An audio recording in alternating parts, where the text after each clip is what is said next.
الحمدللہ، جس وقت ایک راہ حق کے مسافر کو نفس کی پرمشقت اور اونچی پہاڑی پر چڑھنا ہوتا ہے تو اکثر مسافر عاجز ہو جاتے ہیں، ہمت ہار جاتے ہیں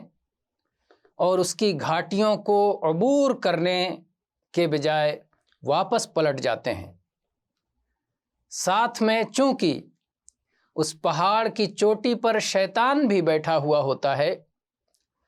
اور چڑھنے سے ڈراتا رہتا ہے، خوف دل میں پیدا کرتا رہتا ہے، تو ایک جانب پہاڑ پر چڑھنے کی مشقت، دوسری طرف خوف دلانے والے کی تخویف اور ڈراتے رہنا، تیسری طرف راہ حق کے مسافر کی عزیمت کی کمزوری اور اس کی نیت میں عزم اور حوصلے میں کمی، یہ ساری چیزیں اکٹھا ہو کر کے سفر سے واپسی کا سبب بن جاتی ہیں اور اس سفر کو ختم کر دیتی ہیں۔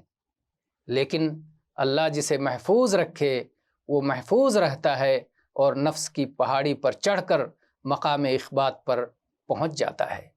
والحمدللہ رب العالمین۔